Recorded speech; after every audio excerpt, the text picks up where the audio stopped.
নমস্কার বন্ধুরা, আশা করি তোমরা সকলে খুব খুব ভালো আছো আর সুস্থ আছো।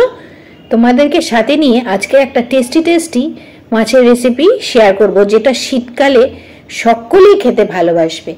এমনকি বাচ্চারাও কিন্তু এই অল্প কাটা মাছটাও খেয়ে নেবে, শুধুমাত্র ঝোল আর ঝোলের জিনিসপত্র দিয়ে। সবজি দিয়ে রান্না করব। আর একটা জিনিস দেখাই, মাছটাকে কিছুক্ষণ ভালো করে লবণ জলে ভিজিয়ে রেখেছিলাম, তো সব নোংরা বেরিয়ে গেছে। আর এখন যেটা করছি তা দেখবে, বাজার থেকে মাছুয়ারা কেটে দেওয়ার পরেও কিন্তু আঁশ থাকে। আমি কিন্তু ছাড়িয়ে নিয়েছি অনেকগুলো, তারপরেও একটু আছে। তোমাদেরকে আমি পদ্ধতিটা দেখাচ্ছি। এরকম একটা ঝাঁকা নেবে, মানে ঝুড়ি, প্লাস্টিকের ঝুড়ি, তার মধ্যে মাছকে এইভাবে আস্তে আস্তে ঘষবে। দেখবে সব আঁশ উঠে গেছে।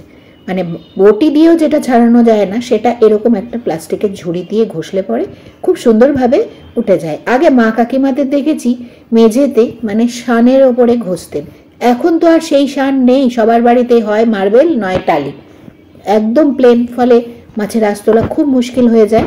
তখন এরকম একটা ঝাঁকার মধ্যে করে নেবে মাছ। আমি এখন আবার ধুয়ে জল ঝরিয়ে নিলাম।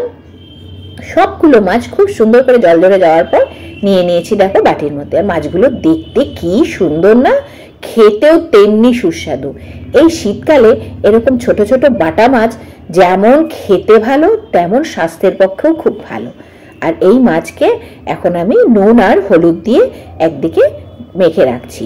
আরেকদিকে ফ্রাই প্যানটা গরম করে তেল দিয়ে দিলাম। ভালো মতন করে গরম হয়ে ওঠার পর মাছটাকে একটু নুন হলুদ মাখিয়েছি, যে আবার একটু ঝাঁকিয়ে নিচ্ছি। দিয়ে এখন আমি কড়াইতে আস্তে আস্তে সব কটা মাছ ছেড়ে দিচ্ছি।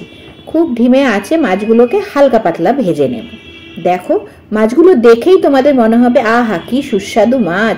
ঠিকই গো, এত ভালো নদীর এই ছোট বাটা মাছ আর জ্যান্ত মাছ, ফলে শরীরের জন্য খুব ভালো। চলো, তোমাদের সাথে সবজি দিয়ে একটা রেসিপি শেয়ার করব আজকে, যেটা খুবই উপাদেয় একটি রান্না। এবং এটা বলতে পারো আমি আমার ঠাকুমার কাছ থেকে শিখেছিলাম। ঠাকুমা খুব রান্না করতো এরকম হালকা পাতলা একটা রান্না।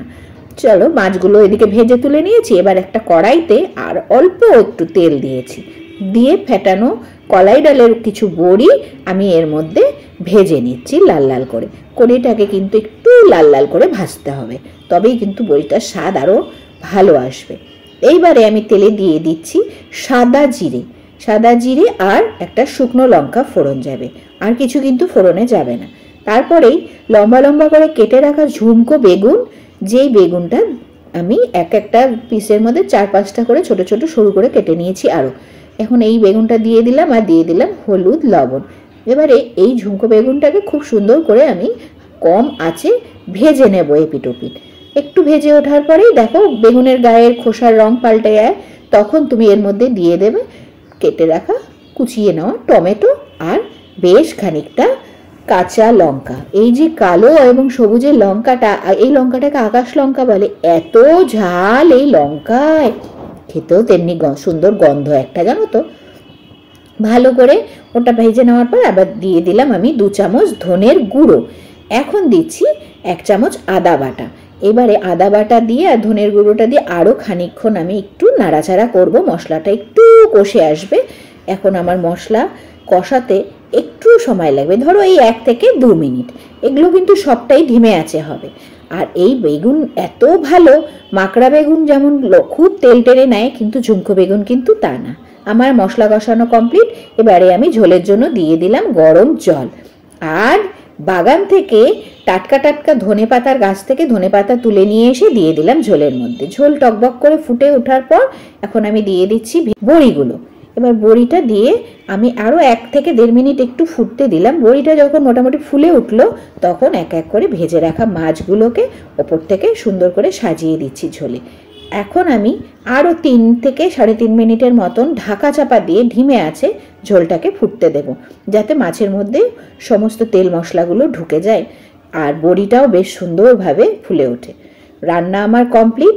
এই দেখো, গরম গরম ভাত আমি নিয়ে নিয়েছি, তার সাথে এরকম বড়ি বেগুন দিয়ে বাটা মাছের এরকম হালকা পাতলা ঝোল দিয়ে দুপুরে খাওয়াটা আজকে আমার জমে গেছে।